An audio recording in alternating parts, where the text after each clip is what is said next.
working again. I was like, why? So, Why is this not working? I was so befuddled, man. Restarted my whole computer. I Uh, was missing one little toggle that they moved. They moved my toggle. and what do you? We're live, by the way. Mhm. Yeah. What are you using as what's your computer system over there? Mac. So I've got a Mac and then I've got a PC. Uh, So both going to the same monitor. so are you what are you streaming on right now? This is the Mac, Mac. the Mac, and Yeah. this is a MacBook Pro M1, M2, M2. Yep. M2. M2 Pro, I think, or whatever.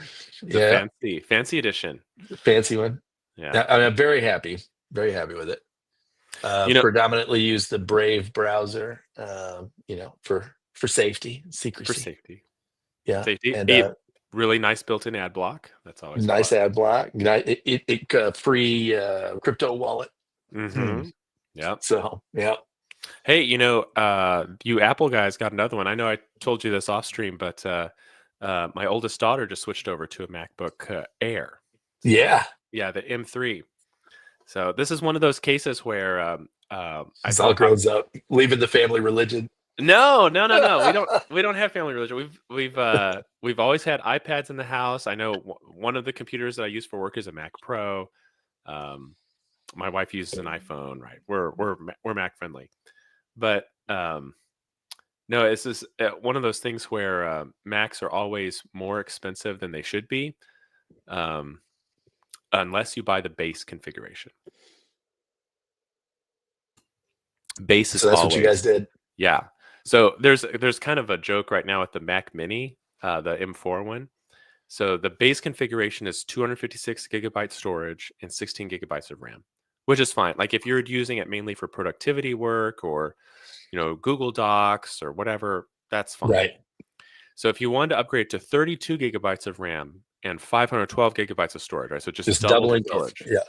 It's more expensive than if you had simply bought two Two of them. 16 256s. Yeah. So it's like, you're really telling me that it costs that much to double the memory? Right. No, Right. but this is the way Apple likes to do their pricing. It's like, just if you just added another $100, you get this, another Right. $200, you get that. Right. Right. And, but if you buy the base model, you're getting an incredible deal. And so that's what she has. There was always, when we were comparing it to the stuff on the PC side at the same price, they either had much lower battery life, or the screen wasn't as nice, or they were thicker, or instead of that aluminum build, they were plastic. And so it's like you're always giving up something. But if you kitted out a MacBook Air on the higher end, well, then the PCs actually are at the same level, same quality of everything is actually Right. cheaper. But the base model is like, oh, good luck finding a PC Right. that nice with those specs. So it's like, well, we're switching you Well, over. for a student or for somebody who's got like needs a mobile terminal to haul around, dude, you can't go better than the Air. Is so Oh yeah. paper thin and terrific. Yeah, Even my she's really liking it. Even like the little things. Like she said that the headphone jack sounds better. yeah. Well, because they But use yeah, this to higher quality. yeah, Yeah, just but better. they're not going to give you access to the equalizer or anything. Nothing crazy. No, We no, already know no, what no. we know what Whoa, sounds whoa, perfect, dude. and we're going to make it Whoa, sound like that. Yeah. whoa. Why would you want to mess up our perfect tuning? We can't allow that stuff to happen. That's the difference between Mac and PC or Linux or whoever. Is this is like Wilson's rule of experts? Like, hey, benevolent dictators, we love you, and so we're going to give you the best. We're gonna give you the We best. wanted to make sure you deserve the best, and we're going to give you the best. Yep. If you don't And like it, that means there's something wrong with your preference. with you, yeah. Like their ad, think differently, right? Like, Yeah. well, I don't know if their product's the best, but you just need to think differently. Yeah. Think like us.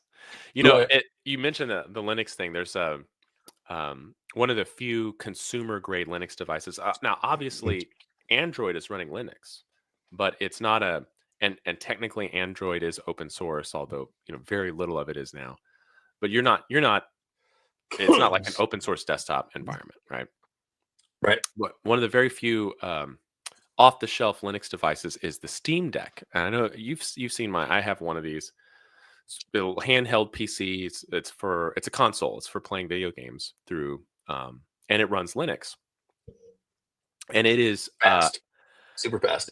Oh, it's great. It's great. And it's one of those where it's like you really get to see some of the benefits of Linux, especially like the ability to like suspend and resume a game while it's playing. Like while it's on, you can suspend it. On Windows, a Wow. lot of times it'll crash, but on Linux, no Mhm. problem. There's all sorts of stuff you can do. Well, it's so because it's geared towards not only PC gamers, but it's running Linux. The number of options, like if you go into the regular options, there's just like, well, what do you want to name the device? What Wi-Fi are connected to? Like normal stuff. But then you can keep drilling down and be like, what would you like the frame rate cap for this particular game to be? And would you like to remap all the buttons to something else? Would you like to use the left trackpad as a mouse and the Right. right trackpad as like a flight stick? And would you like to Right. do that? You can change. So you want to overclock the GPU? Do you want to underclock the GPU to get more battery life? It Right. is Right. so unashamedly power user Friendly. options built into it. Yeah. Yeah. But all of it, and this is, I think, like the sort of new wave of Linux stuff is that you don't have to see that stuff if you don't want to. You can just install a Well, game, hit play, and it runs. well, that's what I was gonna say. I just did a Kodi install, for streaming content and whatever, Mhm. for managing my home server of digital content. And they have the way they approach this is basically basic, advanced, and expert settings tier. And so it starts out, everybody has basic. Mhm. And if you want, you can go into the settings and give yourself advanced or expert settings, which, for people like me, I'm like, well, I deserve to know everything. So I go in I'm there an and turn expert, expert. right? I am an expert, right? And No, you're and then not. I'm going through all these menus. And I'm like having to Google, what does that mean? And do I care about that? No, I don't care about that. And lo and behold, all I really need is. It turns out I'm really just a basic guy. Yeah. Just Well, basic school. the stuff that you wanted was in basic. It's fine. That's it. That's all I needed. Yeah. Yeah. Change the gradient at which the Yeah. hue changes in this. I mean, like, You might wow. want that. Well, and Somebody might want that. Yeah. I think highlights kind of something I've been seeing with the computing but also like consumer electronics just in general is how much control, how much does the vendor want to hand over to the user? And I think you can see kind of a strong divide. And you know what? Just pause. What I want to show. I want to show something. Just give me 1 second. I'll be right back. Cool.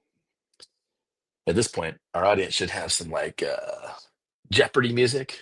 Dee, dee, dee, dee, as he runs to find his object and bring it back.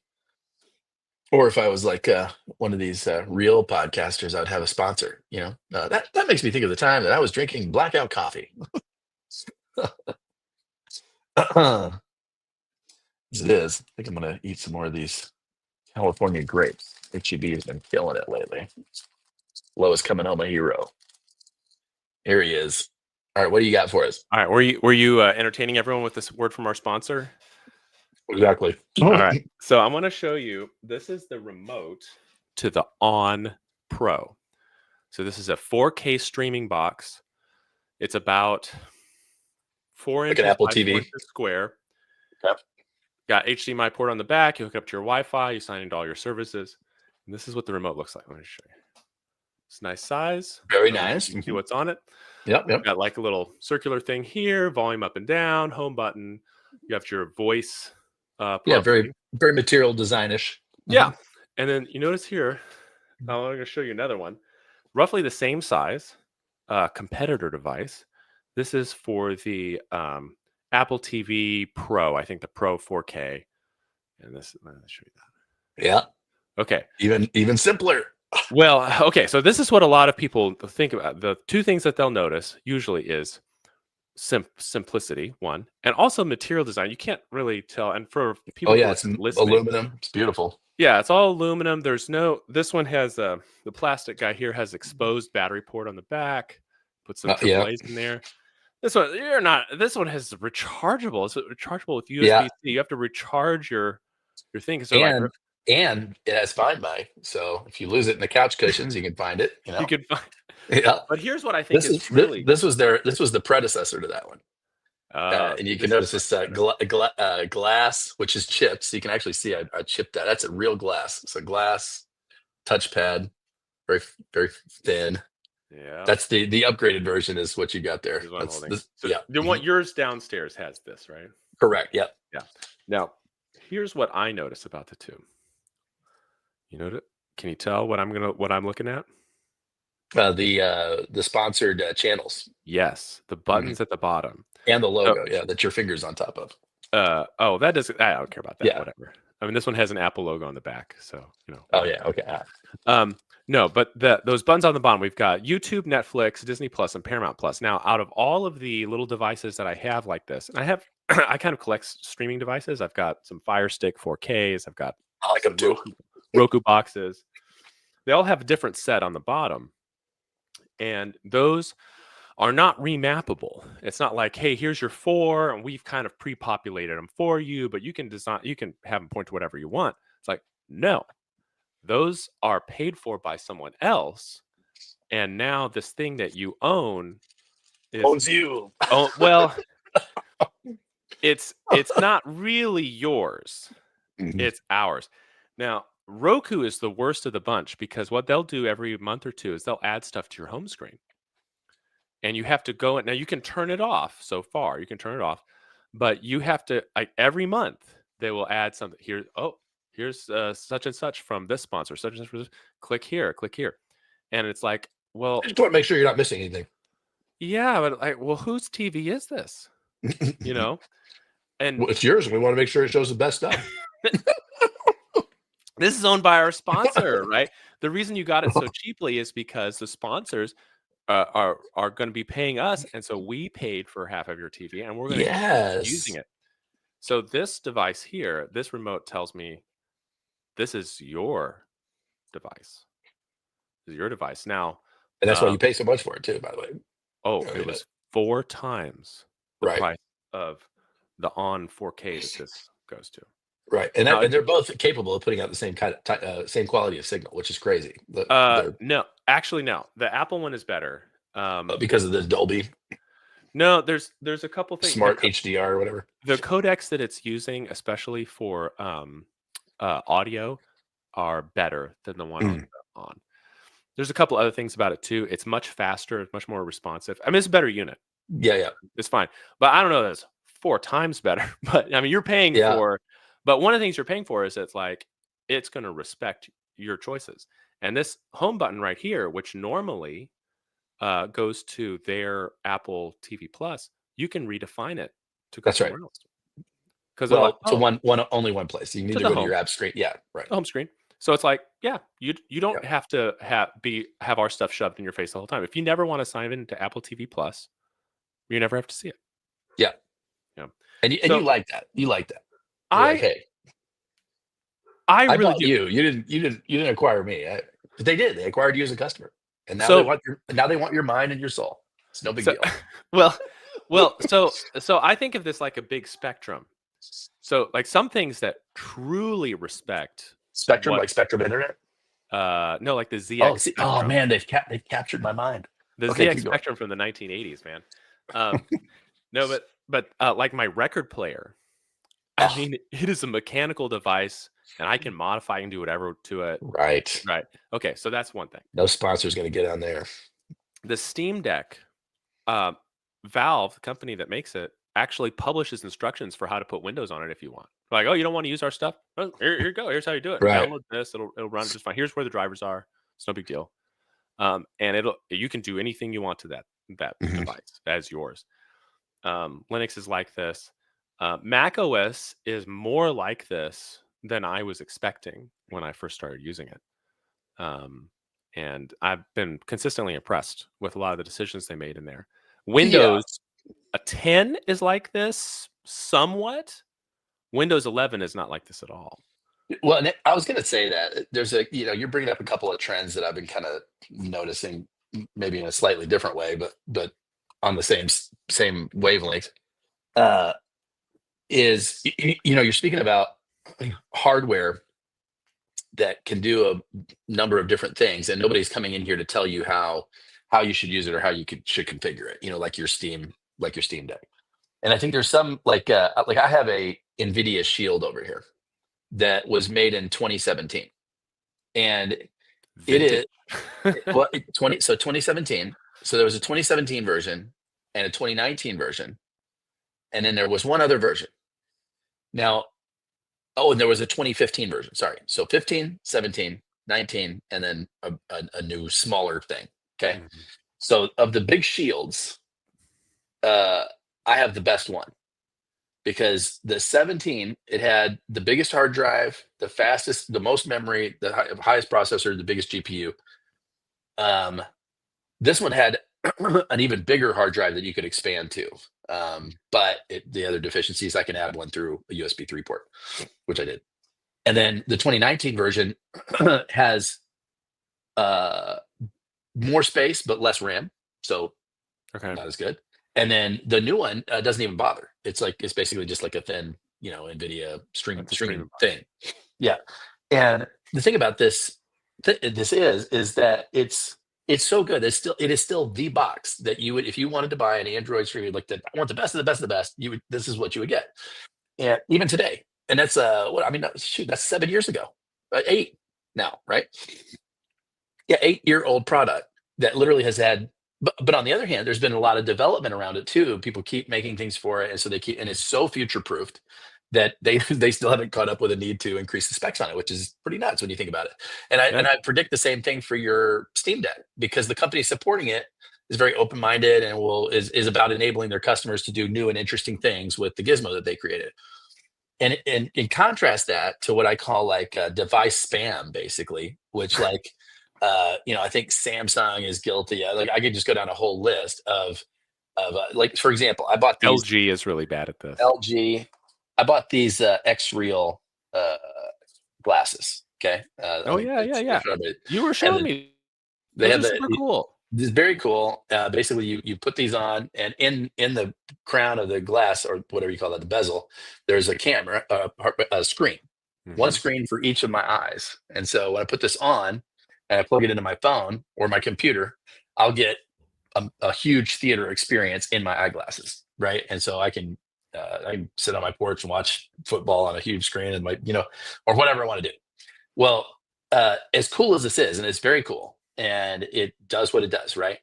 They sold another product called, they made all these different products that these glasses could plug into. For me, I bought it because I was like, well, I can plug it into my computer and I can plug it into my cell phone. Those are the two things that I know You just want it as a display. I want to augment right. But I ended up buying one of these little devices that they had for it, because out of everything that was out there, it was like, oh, this does this and this and this is very cool. And I had it for almost the return window. And at the end of the return window, I was like, yeah, I'm just going to send it back, because, I don't, it wasn't that revolutionary that felt I needed it. But after I sold it, I was kind of like, after I returned it, I was kind of like, oh, I kind of miss having this or that or whatever. And I thought about, maybe I'll buy another one. I don't know. And so I kind of held off for a few weeks. And then lo and behold, now they're announcing another product that it's going to be even better than this one. And it's going to do this and this and this. And we're not going to be updating the old product with any more software either. And it's kind of like, well, good thing you got unloaded it when you did. Well, seriously. And it's like companies that do this, where it's like, well, it's like forced obsolescence of, I have a watch here, which I love this company, Amazfit. Okay. So Amazfit, you were showing me that. This company, so this is a smartwatch that has a battery that will last 2 weeks without being charged. 2 weeks, compared to my Apple Watch, which has to be charged every night, right? Mhm. So 2 weeks has has your GPS, has all your workouts, is scuba diveable. You can go down to I want to say 50 atmospheres. Or no, pardon me, five atmospheres with this. Okay. No, 10, pardon me, 10 atmospheres. 10 atmospheres would be about 100 feet, right? Something like that. 100 meters. 100 meters, I think. 100 meters, yeah, 300. And whatever. I mean, it does a bunch of other stuff. It's called the T-Rex. Okay. This came out like a few years ago. I bought it, and lo and behold, it still works great. It's awesome. There's no reason to upgrade it whatsoever. However, they have kept updating the software that runs this watch, right? And so all the subsequent versions of the watch since this came out, and there's been like 4 or 5 different models, they've each gotten like a better, oh, this is level version 1, this is version 3, whatever, right? And so I'm kind of like, well, shoot, man, that new software does a lot of cool stuff. So I call up Amazfit and I'm like, hey, can I get the download for the firmware for my watch? And they're like, oh no, we don't support that watch anymore. And I'm like, well, wait a minute. And I sent over the specs. I'm like, these are the specs that are in this watch. There's the exact same specs that are in that watch. Like, why just send me a port, man, or send me the code, and I'll get somebody to port it myself. I'll hire somebody at Fiverr. Oh no, it's really designed for optimal customer experience. Blah, blah, blah. I really recommend you update it with it. And then they actually gave me, and I love this company. They gave me a 30% off coupon. Say, hey, we understand, because I was like, this is a little bit nuts that you guys sell a product, intentionally don't release software support to try to maneuver people into buying new product. Like that's literally, this is just, you're creating a situation where millions of these things are going to be in dumps all over the place. It's just dumb. It's perfectly capable of doing what you're. And so the guy kind of was like, well, we're going to give you a coupon. We really value your opinion, which, thank you. I appreciate it. I'm saying it right here on the internet for everyone. And also that practice is bull, that. Well, I was having this discussion with our dad the other day, because I mean, the three of us are old school computer users. Like we've been typing away in a command line since the early 80s, Yes. all three of us. Like we've seen some things. CLIs. Oh, so good. Anyway, what is it? Config.sys. Yeah, config.sys. But there's a real big difference in like the ethos of software, and you're mentioning the software for your watch there.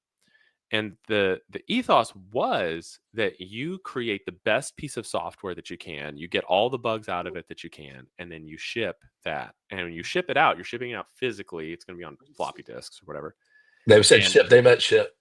Yeah, it's going on in a box, and you're not going to be able to send out updates. If you have to send floppy disks to your registered customers, because not all your customers are going to register, they're going to buy it at retail. You have no idea who your customers are.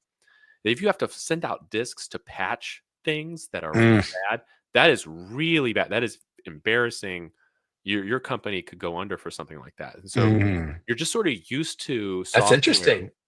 That's interesting. That more well thought out. Yeah. Really well. Like, I mean, I'm trying to think of, I mean, they're trying to create every error known to man in-house, right? Oh, so yeah. Well, and also you have this idea of like software should do a limited number of things, but do them really, really well. So like Lotus 123 from Borland, or WordPerfect 5.1. I'm trying to think WordPerfect.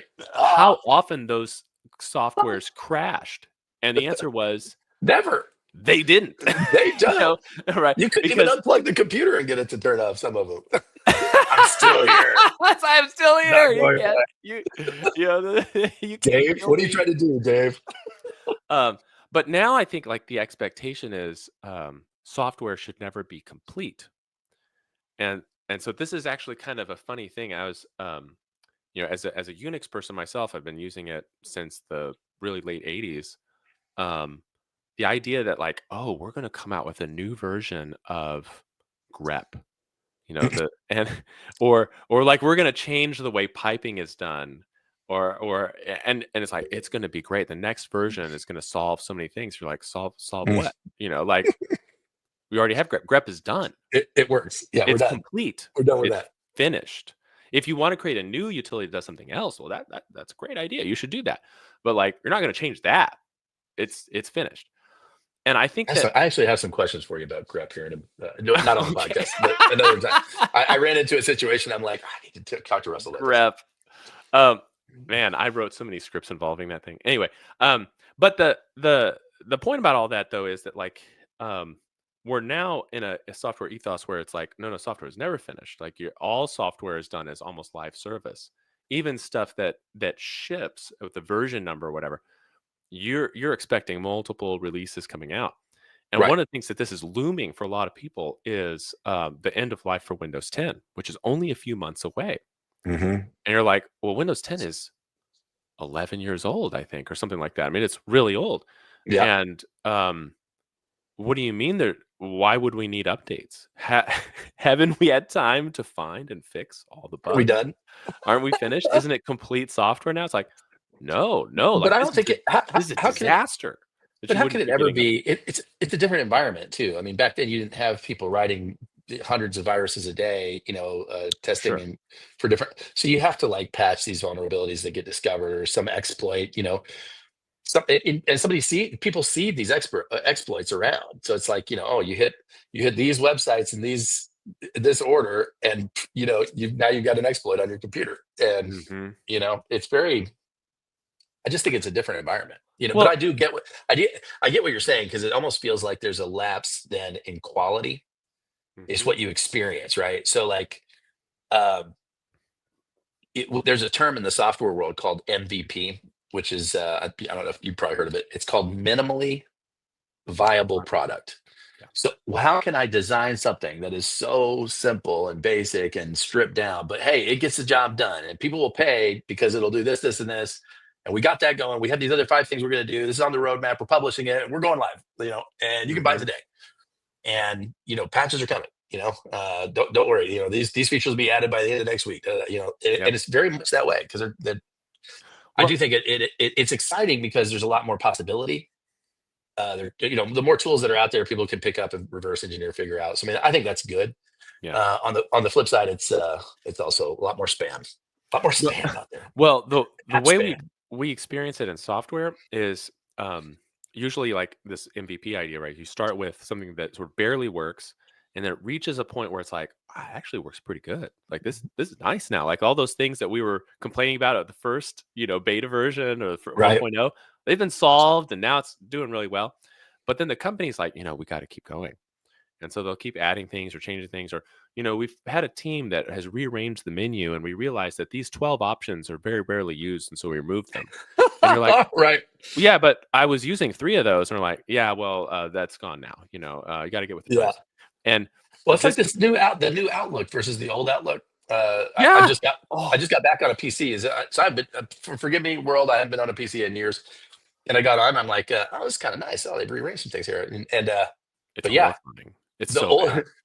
I was like, oh, go back to old Outlook, and I was like, oh yeah, this does feel very dated, but also very familiar. I know where everything is. Familiar. Why not just update the logos? Like, why just radically change everything?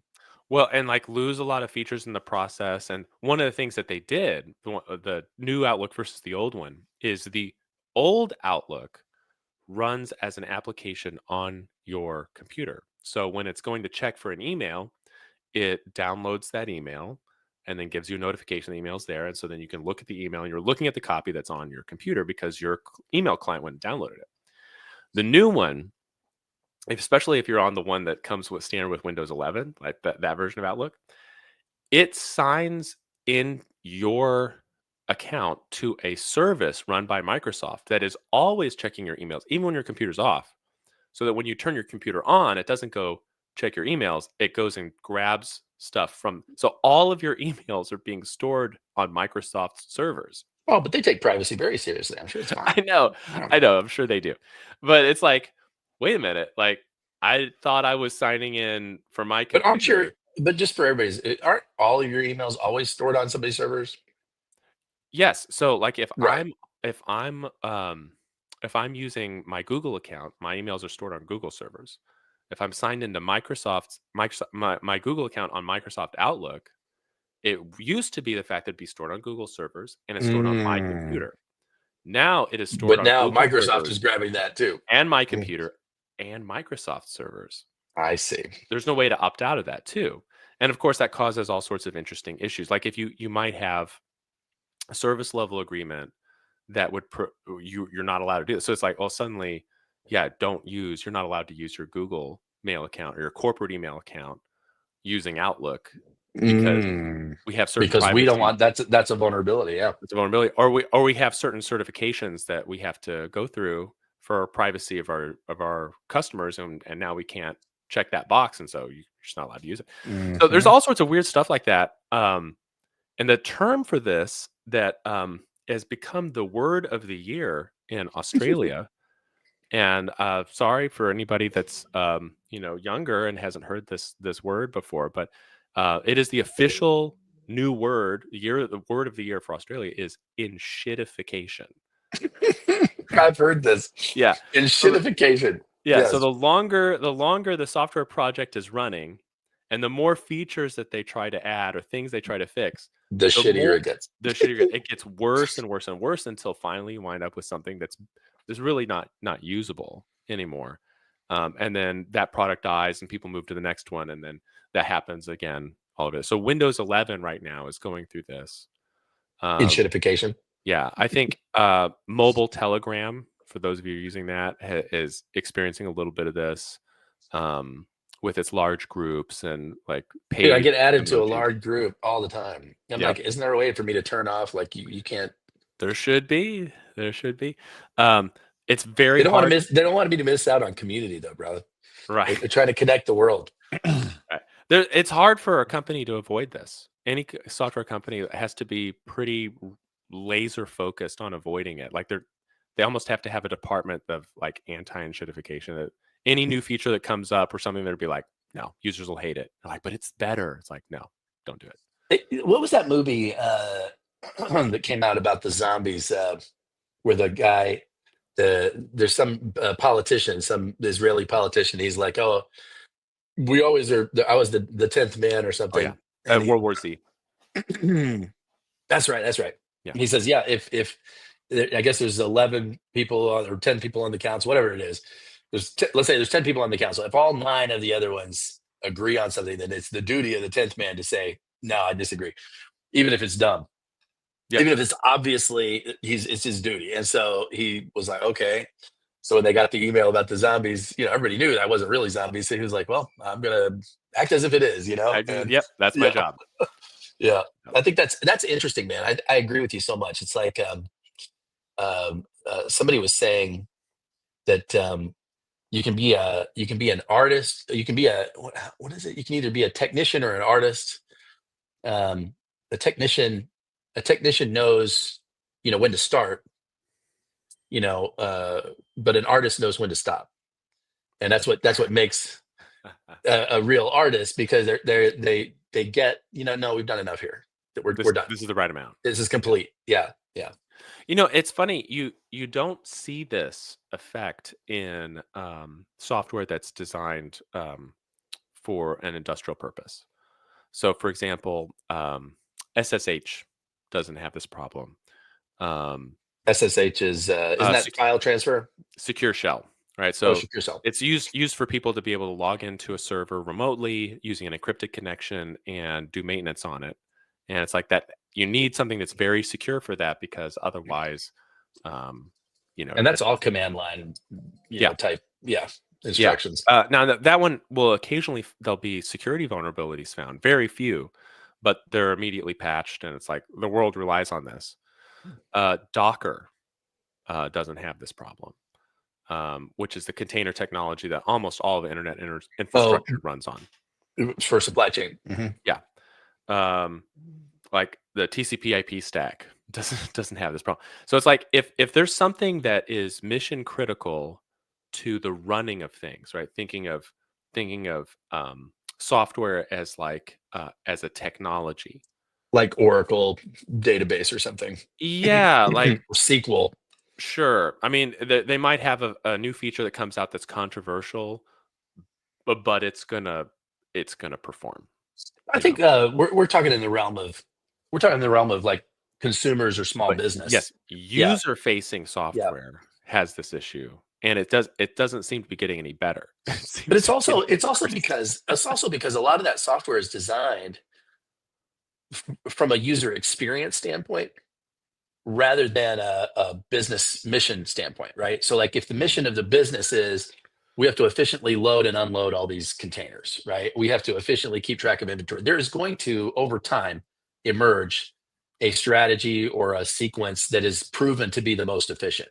And mhm. so they're going to design towards that state. You have people go to school and study, and what's the best way for logistical management, et cetera, in this Oh, yeah. scenario. And it's like we know what it is because and then somebody comes along, maybe breaks through with something new, and it's the Rosinski method or whatever, and now everybody's going to use that. But but until it gets a critical mass, you're not going to build it into the software, Oh, sure. Um, Yeah. whereas like with consumers, who's to know? Steve Jobs is famous. Like, hey, the customer doesn't know what they want until I tell them what it is.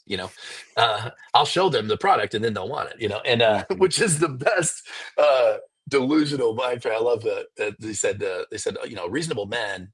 What's the quote? Something about reasonable men. Watch what's coming, et cetera, strive for opportunities, et cetera.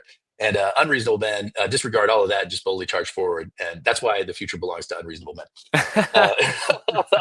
But and I think that's like, so here's a notes program, a new notes. Why do we need a new notes program?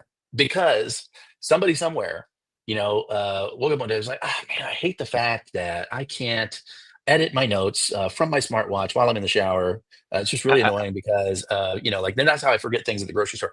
And I go, I'm going to design this thing. And then rather than like try to figure out how to license it to some like already predominantly huge note program, no. We have a special note program and you're going to buy that, and, but thankfully we've opened our API, and for a small monthly fee, you can put it on Zapier and switch it into, Bear or whatever you're using now, but I just think that's, in some ways it's great because there's I mean, dude, if you want to check your email, like you brought up email before, there's so many innovative ways now, like to check your email. Like you can use Gmail, you can use Outlook, whatever. But like there's a program that I have called Spike. Okay. And this app will change your email. It strips out all the headers and everything for display and Mhm. turns it into a chat, Okay. So a like, text chat. so think of it like threading, but super threading. But super threading. And so also every conversation that you have, so like Russell and I, let's say we were emailing about the show, we were emailing about going to dinner, we were emailing about this movie, and then we had some other email that was a joke, and we had this other thing that was about, it would put all of that in one thread. So this is your thread with Russell. And so your texts, your chats, your email, they're all just like right there. And you can go do the search if you want. Now, is that valuable all the time? No. In fact, it's super annoying at some points, right? Mhm. But it is very helpful. It is my go-to email app on my phone because the experience of using it on a small screen and being able to lightningly respond back and forth. It's got a little AI thing in there, so you can hit AI quick response and it'll create something. So What's the name of this program? Spike? Spike, yeah, Hmm. Spike. I'll check it Just out. you Google Spike email and you'll see you can get it for free, and then you pay a monthly fee. You get Ooh, some extra features. unified business. Nice. They're Okay. trying to kind of, so what they're doing is they're basically trying to take, they see Slack's business and they're like, okay, well, we can do what Slack is doing. Discord can do a bunch of different things, can do what Slack is doing, but Mhm. Spike, okay, we can do what Slack is doing. And what if we incorporate email in there too? Because everybody lives in their email. And what if we did this? And so they have a few things and they've simplified some things out. And there's some functions. I mean, if you use Gmail, there's so many functions. You can snooze your response. You can do this, all these different things. You can make different labels. You can have certain automations and filters and all whatever kind of cool things you can do. And you can't access 99% of those settings in some other email client, but yet people choose to use those other email clients because they look better, or there's some workflow that's present in that email client that's not present in. So I just think Mhm. that's a very uh, empowering scenario for most people, because it's like, well, if you don't know that there's a certain option out there, I mean, well, then shame on you. You should be turning into shows like this more often, but or Uh-huh. whatever. Uh-huh. But at the same time, too, like if there's something missing, it's amazing how you can just go to Reddit or Google or whatever and say, man, I just wish my email would do this, and all of a sudden you got like 10 people commenting, oh my god, have you tried out this program or whatever, and oh man, that just saved me a ton of time. Yeah. Well, and that's one of those things where because our internet email, the SMTP standard, is extremely old. I'm trying to think. I actually need to look up when this. It's Uh, got to go back to the 80s. 60s. No, Oh, the it's the 60s. 60s. Yeah. But I think let me just look. SMTP protocol. I'm just remembering. I'm trying to think when Simple we mail got. transport. Yeah, this is 19. Oh, okay. So it's from so the ARPANET stuff that it started with was in 1971. SMTP, which is what we use, started in 1980. So you're right. Hey, Yeah, you're right. barely made it. Yeah. Well, I'm sorry. I've been working a little bit on my my Lisp syntax, and Oh, I that one thought was you just watched Lost reruns or something, and that no, that no, put you no. back in that. Well, Oh Lisp came out in the 60s, so in my head I'm just like, the 60s. Yeah, no, that's yeah, when all the cool 60s. stuff happened. No, 1980. That's when everybody was on psychedelics too, by the way. And I just think this is such. I know That this was so podcast. much better. We don't discuss acid or psychedelics on this podcast as much as we should, I think, and it's just worth pointing out that there's so many great So revelations, many great things started were invented on in this. the age of Aquarius. Yeah. Yeah. So it's 44-year-old protocol. Now, of course, they extended it and made improvements to it, and so the version that we have now, I don't know what the modern SMTP came out in 1995. The extended Wow, ESMTP. that's still. It's still 30 years. It's like that video that you sent me last week or whatever. It was talking about the W11 standard. Yeah. I didn't, and I was not aware of any of that. I consider myself pretty big, but I was like, no, I didn't. Of course, server architecture and stuff is not something I really poured my heart into, but the way you did. But I was like, wow, this is crazy that the standard is being used on every device that you've ever used, probably in some fashion, and it's on the verge of being eclipsed by this new thing. And it's like, oh, this is how remarkable that it is that this is finally going away. Because it's been there going back to when they first had terminals that would access mainframes. I mean, it's crazy when you think about it. Like, gosh, this is the same code that was running on punch cards. Yeah. X11. X11, sorry, not W11. Yep. Yeah. Yeah. They backed it up one. That's right. I forgot. They backed it up one because X is cooler. X is cool. Yeah. Or advanced it one. Sorry, they advanced it one. Yep. Can't call it W. That's X better. Yeah. So as Elon would say, V operating system, W windowing system, and they're like, well, this one's X. It's like coming out of MIT. What was that dude in Something About Mary when he's like, all the videos, the 8-minute ads. I'm gonna do 7-minute ads, because it's one better. 1 minute. 1 minute less. 1 minute less. Yeah. No, but I think it's a part of that legacy of creating something that's good at one thing that works well and that you can build off of it, instead of, here's a product, we're going to sell you this software as a service, and then you're going to subscribe to it forever, and we're going to change things. You're just kind of at our mercy. Like if you go back, one of the reasons that when the IBM PC came out and they used the Intel microprocessor, one of the reasons why AMD had a license to create Intel compatible microprocessors is because IBM refused to sell anything where they had a single vendor that relied on a single vendor for anything. So anything in there, like if that vendor went away, there was another supplier ready to go. And that's smart. Yeah, it's very smart. But like this idea of like, well, that just means everything needs to be standardized and open and interoperable, and like, can you imagine saying, hey, we're not going to go with any software solution that doesn't have an alternate vendor that we can just plug our data into and resume as though nothing happened? Can you imagine that for something like Salesforce? You're like, no, we're not going to use Salesforce unless we can just bulk export our data into a competitor and have it work immediately. Like, well, and it's just, but that's ridiculous. It's a different world, it's just a completely different world. But the pieces from that world, they're still kind of a gift. For sure. Yep, for sure. And that old world also gave us so many opportunities for middleware. So, I mean, that's true. That's true. Like no one's typing out created a whole industry we didn't know we needed. Yeah, no one's typing out emails into SMTP, right? There's like, we got servers for that, we got clients for that. Right. We don't need that. Yeah. Well, dude, we've done this whole podcast and we haven't talked about. Do you still have time to talk about current events, or what do we? Yeah. We got 20 minutes. All right, let's do it. Well, you said you had a lot to talk about. So we spent the entire podcast on a tangent. We're just talking about tech. Yeah, I know it's sad. But there's gonna be people on here that are like, oh yeah, finally, good grief, we're just getting depressed talking about politics the whole time. It's like, yeah, we can get depressed about that too.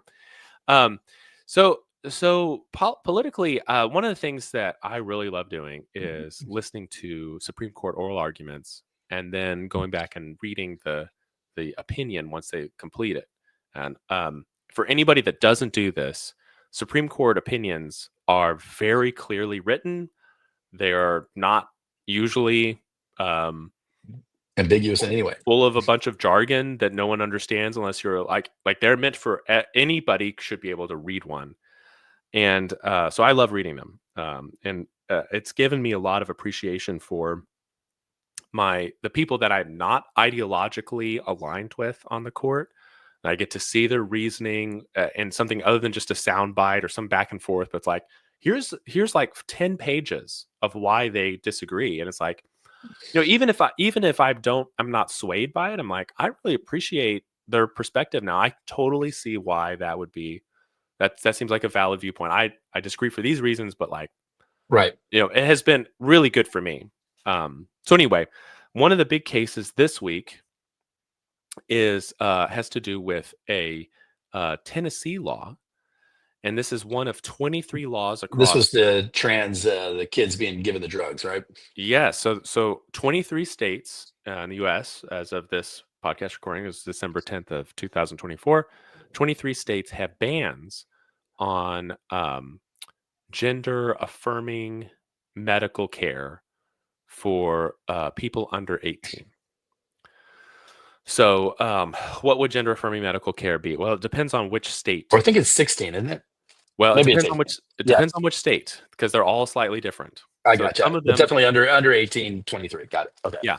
So, some of them are more like a few extra layers of protection. So West Virginia's law, you can get trans surgeries underage, but it's got to be signed off on by, Everybody has to have signed off on it. including Doctors. like the child's normal doctor, not just some gender clinic, whatever. Parents, there needs to be like a certain checklist of counseling that you have to do, other treatments, and it's like once you get to all that end stage, then okay, there you go. Um, Other states ban it outright. So Tennessee is one of the ones that banned it outright. And so there was a challenge that said basically that it was violating the equal Equal protection protection. laws Yeah. based on a protected characteristic. That protected characteristic is sex. And so the idea is, and this was the argument that they made, Ironically, it's an immutable characteristic according to the Constitution, but not well, immutable. but apparently not immutable. So I don't know how sex can be. How can it be discriminatory anymore if it's mutable? Yeah, it's like, hey, You if know, you don't if like you're it, being change discriminated it. against, just change it. Yeah, Yeah, I mean, it's the problem. yeah. So I think here's it's one of those things too of just like yeah. people with a particular way of thinking, whatever it is, whatever leaning that you have this mental formulation that allows you to hold this opinion. Okay, and then you find at the end of your reasoning, you have arrived at refuting the exact thing that you were trying to establish in the first. Anyway, go ahead. Yeah, it's Unintended consequences. yeah, it's a How did we end up here? strange circle of argumentation. But basically, what their argument was, plaintiff's argument was that let's say you had a child. We're not going to mention whether they're a boy or girl, and they were 16, and they wanted to lower their voice, to masculinize their voice. And let's say they were 17. Say 17-year-old child wants to masculinize their voice, and so they wanted to take testosterone. If they were a boy, that could be allowed. If they were born a boy, If they were male, or if they identify it as a male. no, if they were male, if they were genetically male, they had XY chromosomes, Mm. they could have that. Are we allowed to talk about chromosomes? I'm very sensitive. No, it's Okay. biology. But if they had XX chromosomes, Biology. then they would not be allowed. So this To would take the be testosterone. Oh, so therefore it's discriminating against the discriminating XX. on sex, right? Now, one of the things that this is one of those things that requires like a very carefully defined set. So it depends on how you describe this procedure, right? You say, well, no, this is just vocal masculinization through, and here's a drug to do vocal masculinization. But if you say something like cross-sex hormones, right? You say, oh, the boy is not taking cross-sex hormones. He's taking his sex hormones. He's taking the hormones that he normally would have. Maybe he's deficient. Maybe we do a blood test. And it's like, oh my gosh, your testosterone level is so low. You're not developing properly. We got to boost it up. Versus a female who has a completely normal range of testosterone, but we're going to give her a super physiological dose in order for her to have a cross-sex, go through cross-sex puberty. So then it's like, well, that's a completely different thing. nobody is allowed to take cross-sex hormones under 18. Doesn't matter if they're a boy or a girl. It just doesn't matter. In And so Tennessee. what now? In Tennessee. In Tennessee. So this is so it kind of depends on how exactly you're describing it, as to which one. What it's being used for. Right. Is it and if you describe it one way, then it's okay if you describe it. So anyway, what really struck me about this, and there's a lot of interesting discussion in there on constitutionality, and if you're into 14th Amendment stuff, it's pretty cool. Cool discussion. But what struck me about it that I think no one seems to be talking about, and it was sort of thrown away in a couple comments, is trying to find a historical analog, I think tells people whether or not this is good or bad. And I think historical analogs do a lot of work for us in our moral intuitions. And the classic example of this is Hitler and the Nazis. Sorry, we just Godwin the conversation, but like, if you're like, well, wait a minute, such and such thing that someone said, that's like what the Nazis said, yeah, right. And then it's like, well, now I know Dr. Mengele. now I know that's wrong because that's Nazi. Because Nazis are bad, yeah. Otherwise, if I didn't have that historical analog where I could compare it, I might be like, that's kind of an interesting idea. I don't know. But with that historical analog, I can be real clear this is wrong. Okay. So what's the right historical analog here? So our newest Supreme Court Justice, Justice Jackson, Ketanji, she thinks the historical analog is Loving v. Virginia. Right? So it's like, oh. That was a good movie.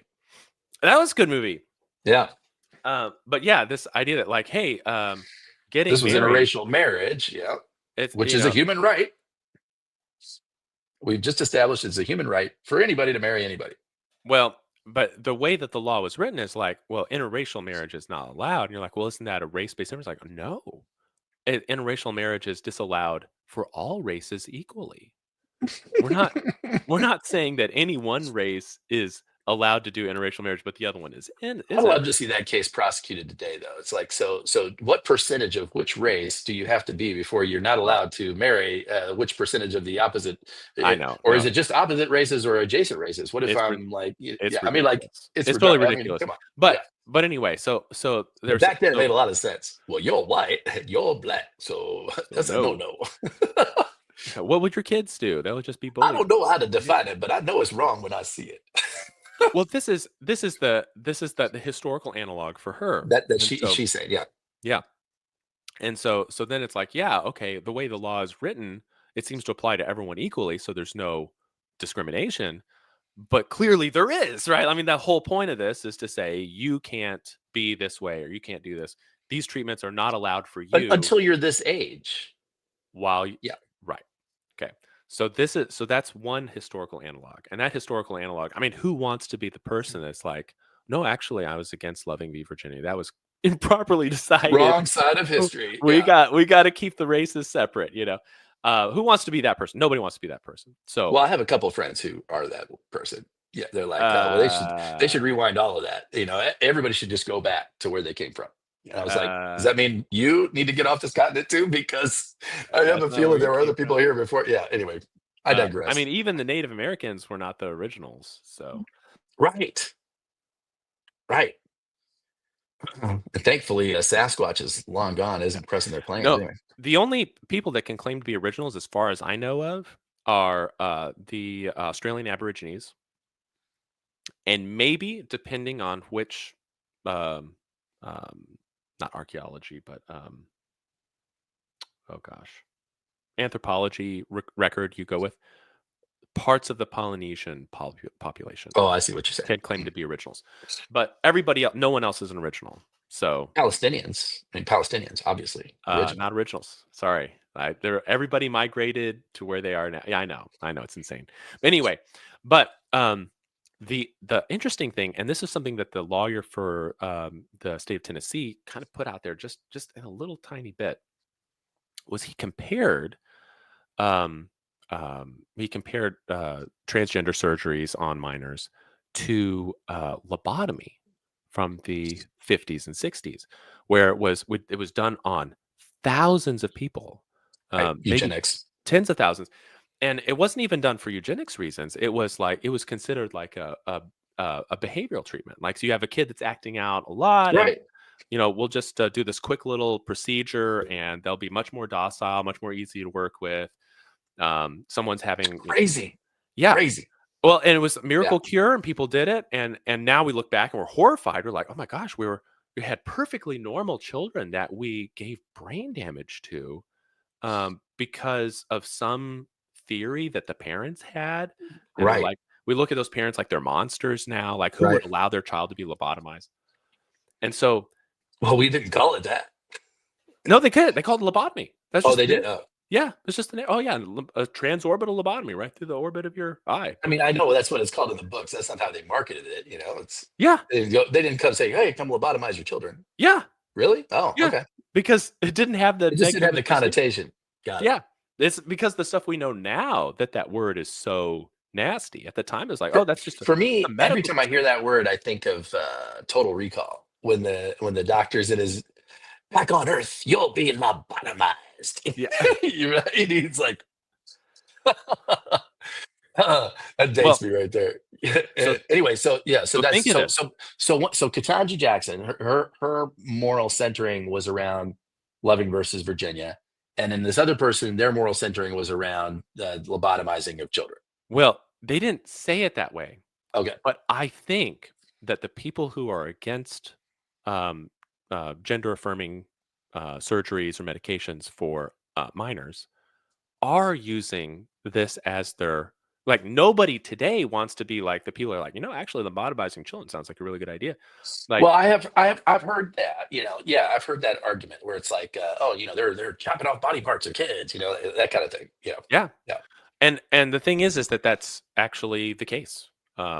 So one of the things that Well, not anybody who, chopping, they're slicing, yes, carving. they're using the Yeah. 10 blade, right? There's no there's no chop. There's No, no. it's all with appropriate surgical Oh, instruments. they're just going in and cutting off nipples. It's like, that's not. They don't do that. It's Yeah, it's much more docile and yeah, it's you're yeah, anesthetized. But it's it's like, barbaric. hey, the reality of it is that a lot of young people are put on the fast track to sterilization and to becoming lifelong medical patients. And a lot of times it's really hard to know just how to do informed consent. Like, if you tell a teenager, hey, guess what?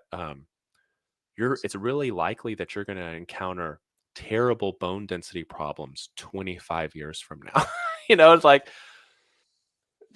A kid just doesn't hear my point of view on this no, is, and it's evolving as I learn more, right? But you know, I remember the first trans person I ever met.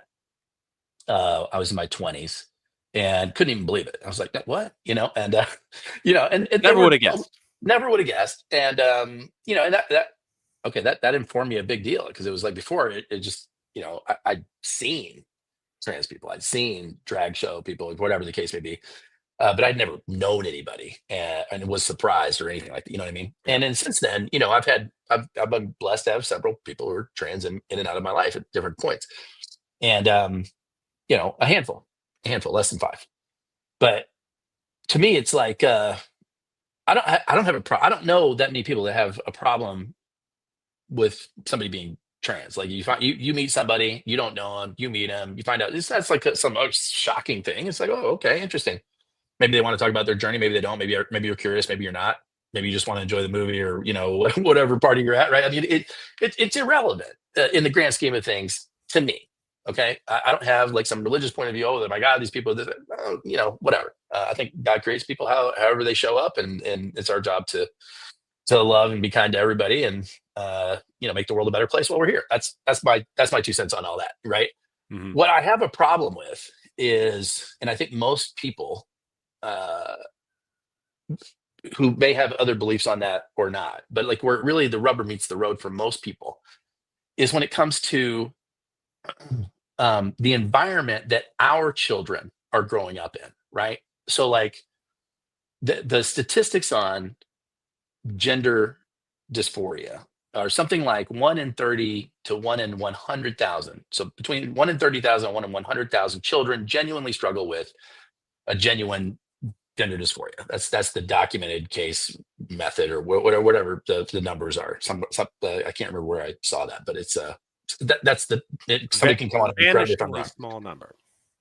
But depending on what you see now is like, depending on the parts of the country where you live. Like, I have friends of mine who have kids that are out in California, and it's like, dude, I mean, they're two of their friends are gender fluid, and all these kids.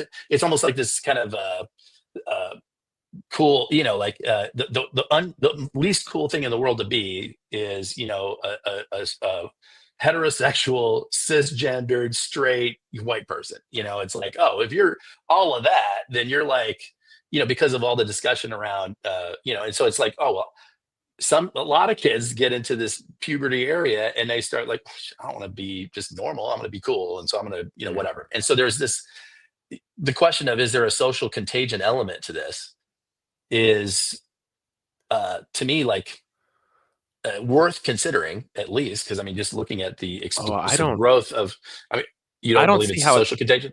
I don't see how it's possible to look at the numbers and come to any other conclusion.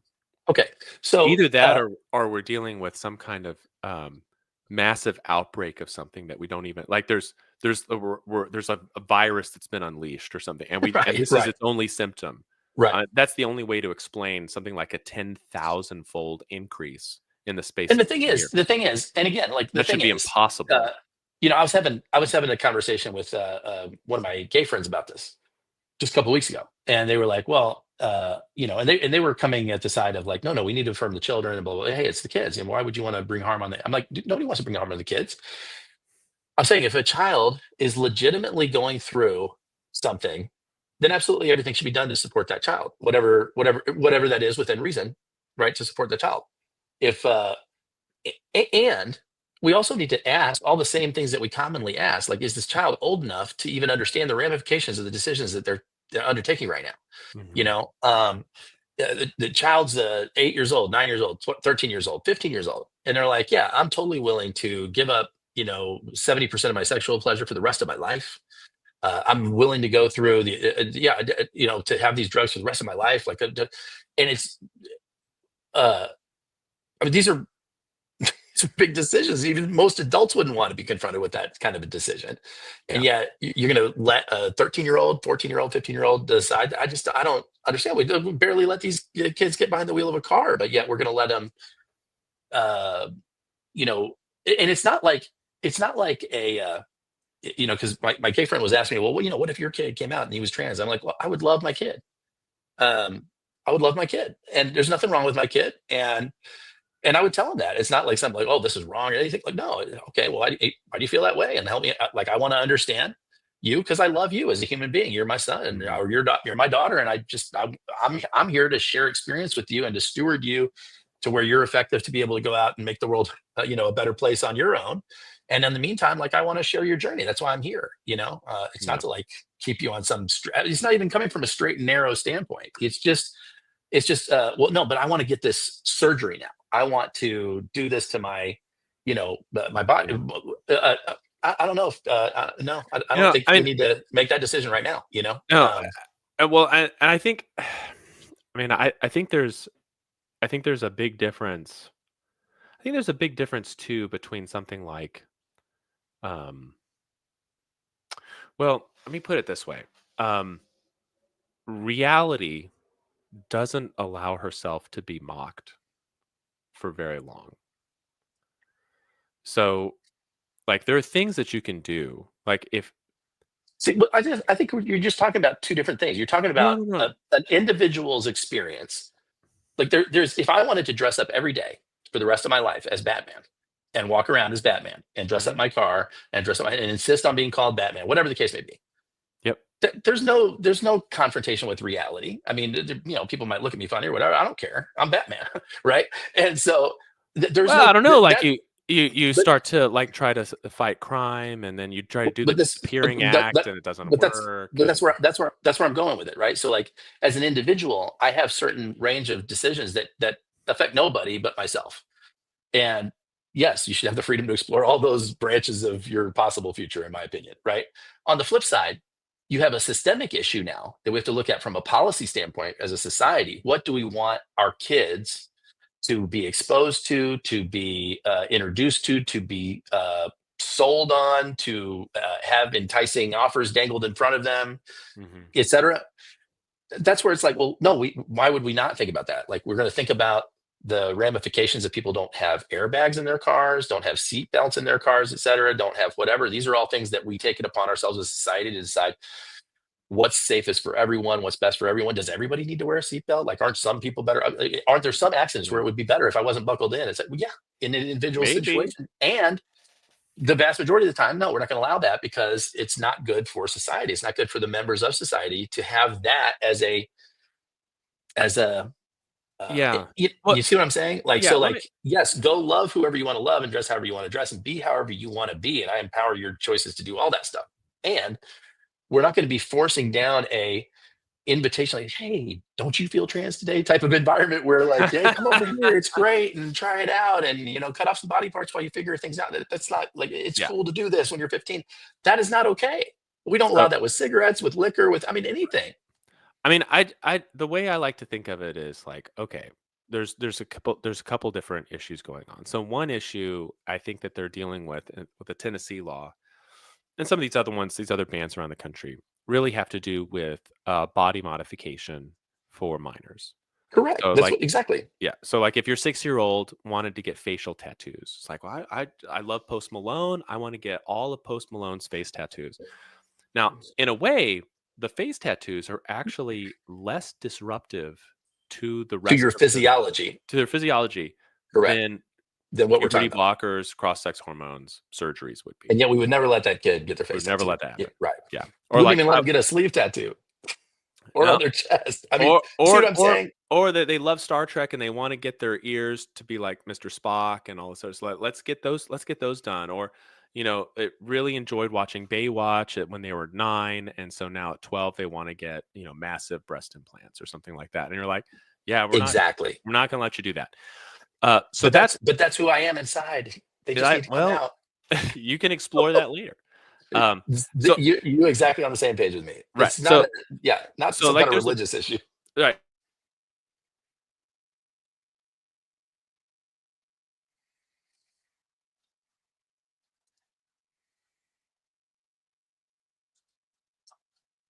Did I lose him or did he lose No, me? no, I'm here. I Oh, can you're see you. there? I can still see you. Oh, there you Yeah. are. You're back. So, Okay. so I think the correct historical analog for that really is something like lobotomy, um, or things like um, genital mutilation, like you see in some cultures where they're like, well, this is better. It's better that they not, especially for females, we're like, well, it's better that they not experience these sexual pleasures because then it'll entice them to become adulterous, and they won't be, And so it's like, well, we gotta remove a lot of stuff here in order to keep them safe. And it's like, yeah, we look at that and we're like, no. It's like, well, the parents are in favor. It's like it's part of their culture. It's like, no, And we're their not gonna religion. we're not going Yeah. to allow it. I'm sorry. God commands it. Yeah. It's like, he's going to have to command it for later. If that's what they want to do when they're 18, if you can find someone that'll do that, you can, but we're not going to allow it to So be you, done. so you think that so I think if that sounds like you and I are on the same page. Like, dude, after you're 18, do whatever you want to do. But like before that, um, these are some things that we're just not going to be on the menu, you know? Yeah. Now on the other hand, though, talking to my earlier thing about like reality kind of thing, I think that, and this is more of like a philosophical point, less of a legal one. Um, I don't think it does us or anyone any favors to live in defiance of reality. Like like the best thing to do would be to somehow kind of insert yourself into the flow of reality so that like you can swim within that flow, But what are but you referring to here? you're not fighting against it. So one example, and this is something that something near and dear to my heart as I get older, is like the signs of aging. So like all the gray, less hair, yeah, like your eyes kind of sad. These giant, these giant bifocals, um, and and one of the things that a lot of guys do Yeah, exactly. Exactly. Um, is they're like, oh no, I'm not going to allow this to happen. Right. And so then they fight against, instead of saying, figuring out like, okay, well, all right, I'm about to turn 46. Like, what's the best 46-year-old I could be? They're not thinking that. They're thinking like, I'm How do I 38. get back to 30? Yeah. Yeah.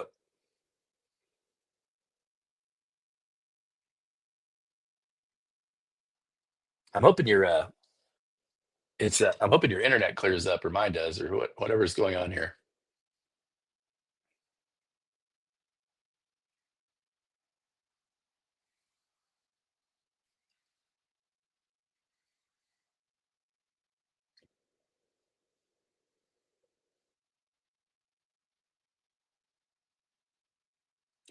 I'm going to Oh, assume there you go. that's So yeah. it's funny. I could see you the whole time. Could you? Yeah, you were fine. Yeah. Well, anyway, my point is just that like I got to figure out how to be 46, not how to try to become something else.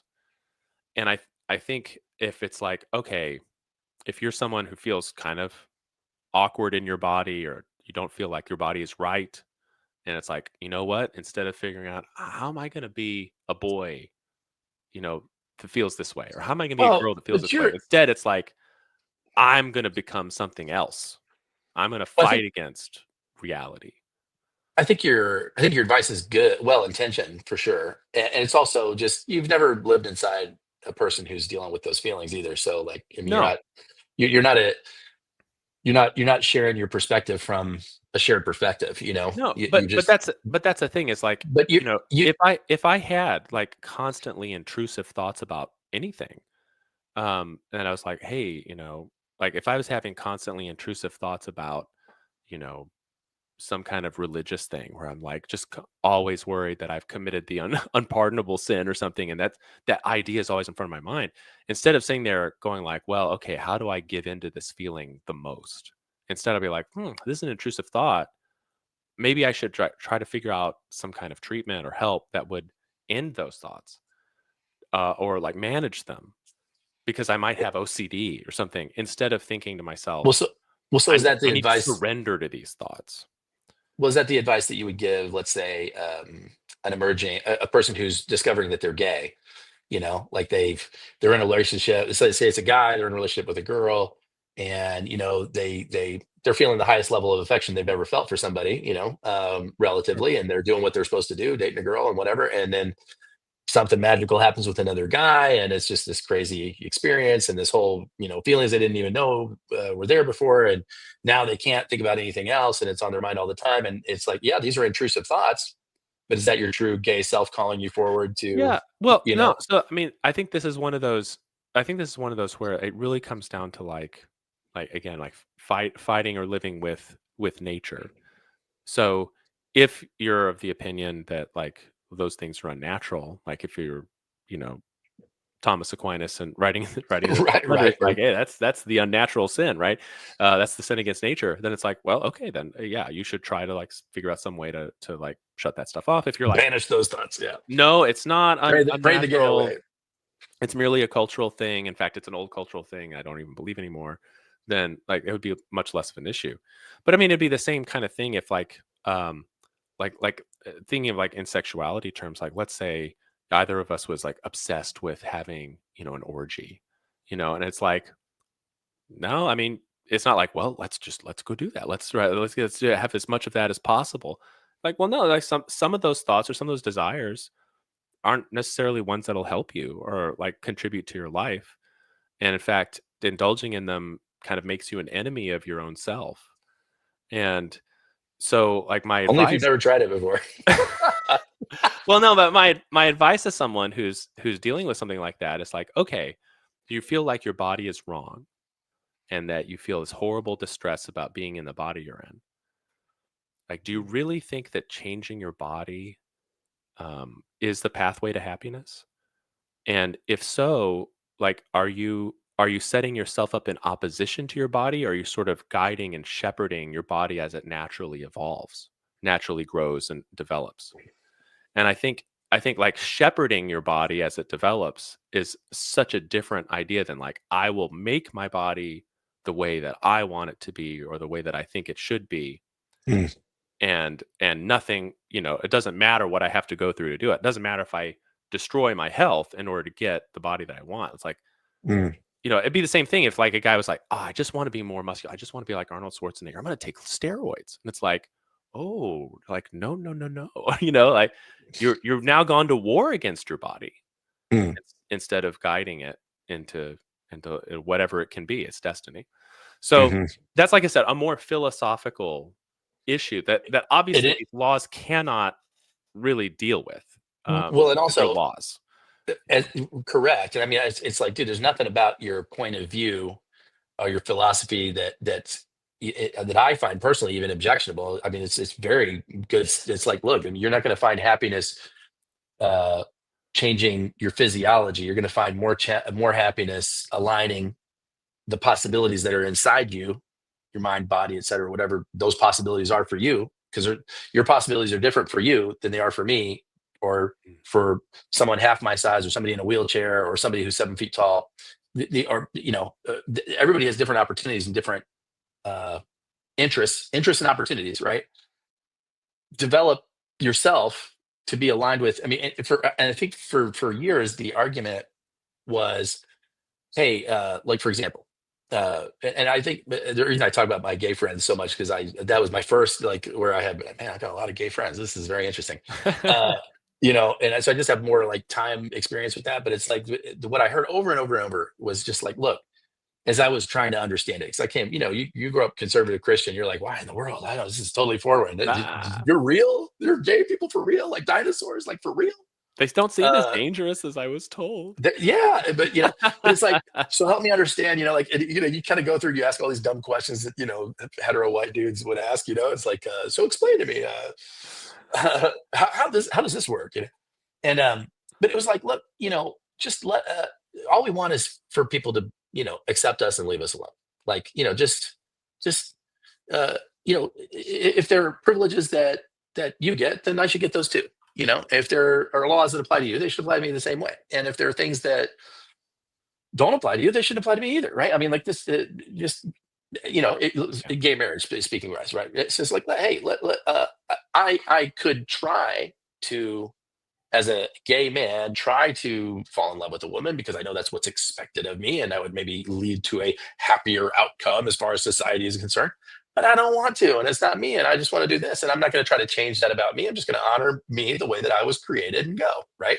It's the same thing that's aligned with like this new, not new, but like, anti-fat shaming stuff. It's like, look, I mean, don't preach about me about like I need to lose weight, blah blah blah, and this is the perfect body type, and hey, I have this body type. It is what it is.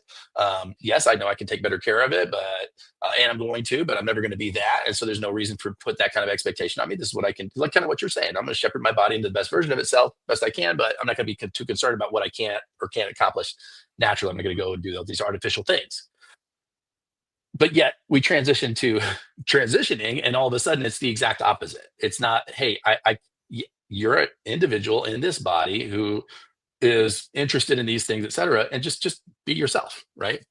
Oh no, that's not affirming at all. You need to alter your physical self to align with the cis version of whatever it is that you identify with, which is very interesting to me. It's like, Mhm. what, if being cis is somehow like derogatory and like, oh, you're normal, you're cis, whatever. We can't say normals, we're gonna say cis, right? So it's like, oh, you're a cis, and that's like, who cares?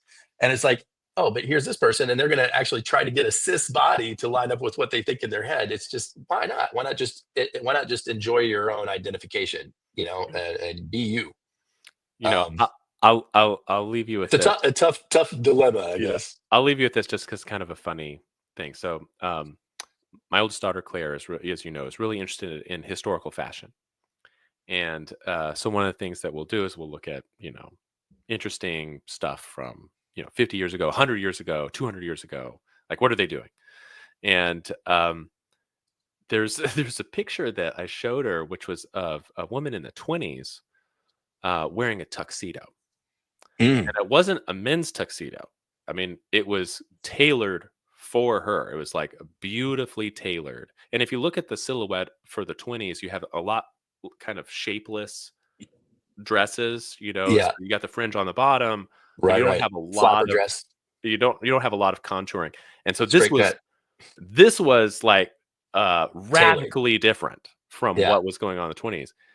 And it was like this is not a woman that is um this is not a man trapped in a woman's body wearing the clothes that he belongs in. This is a woman wearing a tuxedo Hmm. and looking amazing wearing a And looking tuxedo. amazing. Yeah. And um, I can almost guarantee you that when she went out dancing, 3/4 of the people she danced with were girls, and they had a great time. And they had a great time. They had a Yeah. great time, and it's like there is nothing. So it's like this is 1920 something or other. Um, there's no boundaries on what it is you want to do. Because if you want to wear a suit, or if you want to do this, you want to go into you want to become a welder or whatever. That doesn't mean anything about like who you are. You're Right. you. You're just you. And so it's like, let's see what you can do, what you want to do. And we don't have to worry about like, does this fit into this or that stereotype or, conforming, non-conforming, like, oh, who Who cares? cares? Check out this woman in Exactly. the tuxedo. Right. Right. Yeah. You got to send me a link to that image. That'd be awesome to see. So she went to a 1920s party the other night and went in a suit. Claire? With a tie, yeah, tie, vest, waistcoat, Heck costume yeah, and everything, Claire. and trousers, the works. And she said most of the other girls were wearing flapper costumes, and she felt very fancy. I was like, Very nice. yes, you should. You should feel very fancy. Your So daughter is cool. I want to hang out with your daughter more. I know she's the She's best. cool. I'm a big fan, but I'm biased. Yeah. But She's easy to love, man. What are you talking about? yeah, that's true.